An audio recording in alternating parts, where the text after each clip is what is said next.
We'll start by talking and answering your question about the opening on this, which is I do think in general, if you can have a little bit of motion on your starts, that's going to be better for Andy.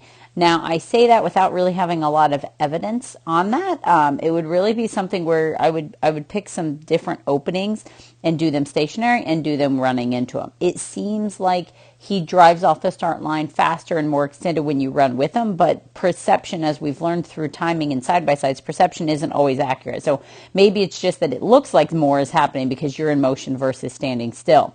So in general, I think running up into this front cross would be better than being stationary. However, having said that, I actually think that Andy does this entire course with pretty good drive.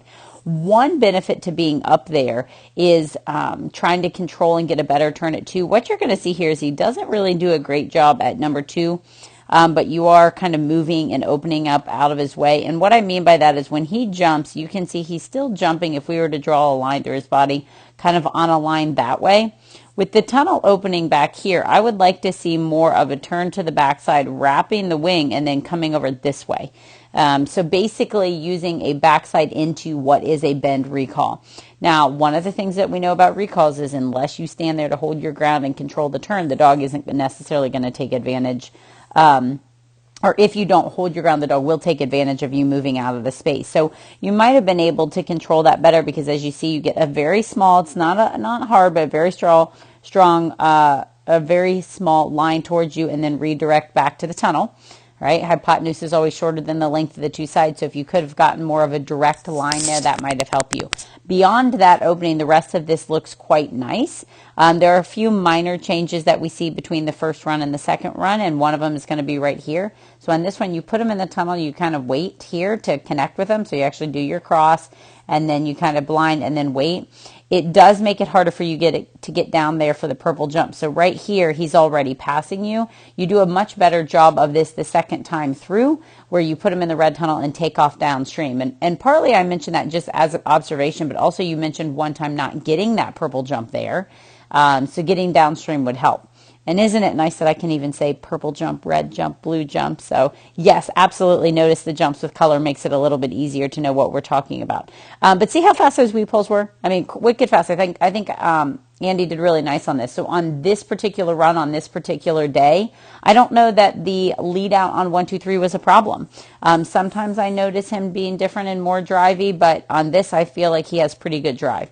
Now again, we'll go back and we'll see that angled jumping. See how he's coming way over and kind of towards you and then has to almost redirect back to the tunnel. So maybe a little bit of revisiting of that bend recall, and particularly in this case, backside bends. But in general, I think things are going pretty good. Now watch the difference here. You send to the tunnel and you take off and you get further downstream. So before when he was jumping this, you were still on the takeoff side and he was ahead of you at this point. Now you can see he doesn't catch up to you till about here. So a good 10 feet further ahead before he passes you, making it helpful to get to that purple jump.